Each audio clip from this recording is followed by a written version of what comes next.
ठीक है, उसको तो भुगतना पड़ता है। ये तो सृष्टि का विधान है। पाप नष्ट का मतलब कि जो होने वाले पाप है ना, वह आप नष्ट हो जाते हैं योग, मतलब कि योग से और इस गोरक्षनाथ के क्रियाओं से, धारणा ध्यान समाधि से, आस प्रत्याहार से, इंद्रियों से। जैसे कि जो पाप होने वाले हैं उन पाप नहीं हो, वो पाप नहीं होते हैं। जैसे कि आपको जब गोरख संहिता आपने पढ़ लिया तो बहुत से ऐसे पाप हैं जो आप नहीं करोगे। अब बताओ, करेंगे? नहीं करेंगे, उस पर रुक जाएगा ना आपका मार्ग। नहीं, गोरक्षनाथ संहिता में ये कहा गया है कि इस तरह से करने से पाप होता है।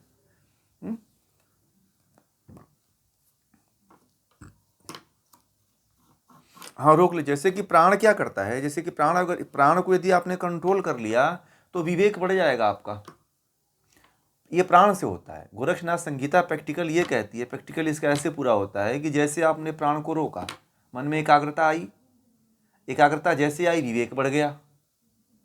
ठीक है, जब विवेक यानी कि बुद्धि बढ़ी तो आप पाप कम करोगे।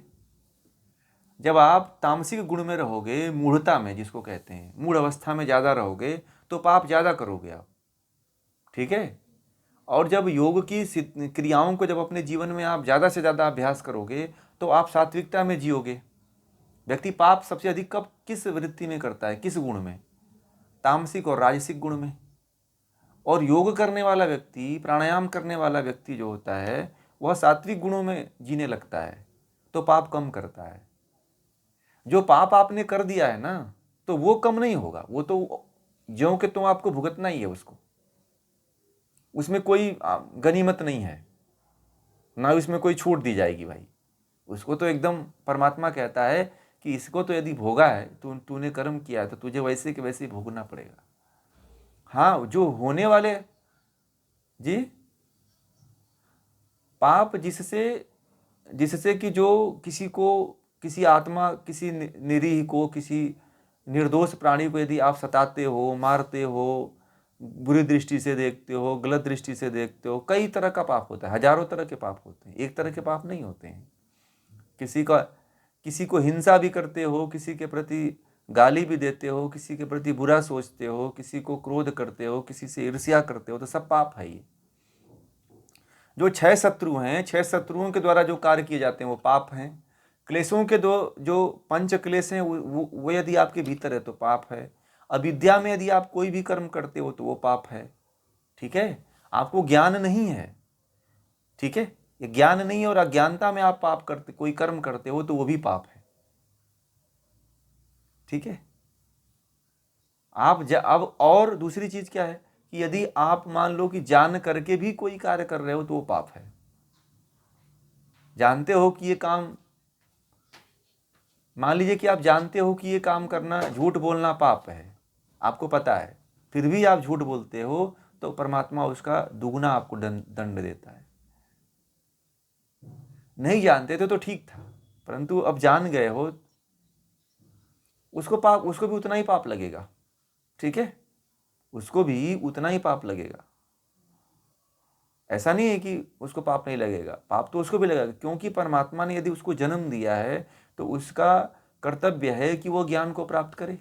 यदि वह संसार में भटक रहा है तो इसका मतलब और दुख भोगेगा वो, और पाप करेगा वो।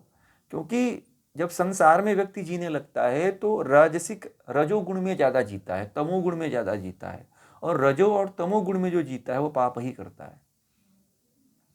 अब जिसके भीतर से विद्या नहीं दूर होती है वो व्यक्ति पाप बार बार करेगा, और जिसके अंदर से अविद्या नष्ट हो गई, अविद्या का नाश हो गया, वह व्यक्ति पाप करता ही नहीं है। इसीलिए योग के ग्रंथों से पढ़ने से आपको ये फायदा हो जाता है कि आप लोग चाह करके भी पाप कर्म नहीं कर पाते हो। ऐसा होता है कि नहीं होता, बताओ? इससे पहले बहुत से पाप कर्म कर देते थे कि नहीं आप लोग? ऐसे बहुत से ऐसे पाप कर्म थे जो आप लोग कर देते थे। बदलिए, हाँ, मेंटेलिटी आपकी बदल गई। जिसको आप पहले पाप नहीं समझते थे वह अब पाप होने लगा, अब पाप समझ रहे हो आप, ये बहुत बड़ी बात है। ठीक है, तो यानी कि आप पापों से बच गए। ये ग्रंथ की महिमा यही है कि आपके विचार बदल जाने से आप पाप करने से वंचित हो गए।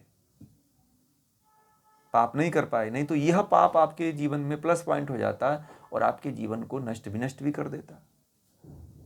यही होता है कि लोग जो है यही चीज़ नहीं समझ पाते हैं। इसीलिए मैंने कहा था आप लोगों को कुछ दिन पहले कि सत्संगति जरूरी है। कबीरदास जी के ग्रंथ में पढ़ाया था ना कल परसों कि सत्संगति करिए। सत्संगति यदि आप लोग करते हो तो फिर आपको कोई समस्या नहीं आएगी। हमेशा आप लोग जुड़े रहते हैं, एक तरह से ज्ञान से बंधे रहते हैं, तो आप लोग अपने जीवन में सही रहते हो। 24 घंटे में मान लो आपने परिवार के लिए 20 घंटा दे दिया, 2 घंटे आप अपने लिए दे रहे हो, तो आपका यही 2 घंटा आपका है। मैंने आपको पहले भी कहा था ना कि ये जो 2 घंटा आप दे रहे हो ना, इसमें ये 2 घंटा ही आपका है, आपके कर्मकांड में जुड़ने वाला है। बाकी आप जो 20 घंटा जो परिवार के लिए दे रहे हो, यह आपके जीवन में नहीं जुड़ने वाला है। हाँ, ये पाप के रूप में जरूर जुड़ेगा, ठीक है, कर्तव्य और कर्तव्य के रूप में नहीं जरूर जुड़ेगा, परंतु परमार्थिक दृष्टि से नहीं जुड़ेगा। ये समझ रहे हैं? ईश्वरीय दृष्टि से नहीं जुड़ने वाला, आपके व्यक्तिगत खाते में नहीं जुड़ने वाला है। ये जुड़ेगा जो आप लोग इसमें लग करके अपने गुण को, अपनी वृत्तियों को, अपने ज्ञान को घटा बढ़ा रहे हो, इसका ये जरूर आपके जीवन में उपयोग आने वाला है। इसीलिए तो मैं कहता हूं कि आप लोग बने रहो, जुड़े रहो। आप लोग कुछ नहीं करना है इसमें, पढ़ना ही तो, सुनना ही तो है।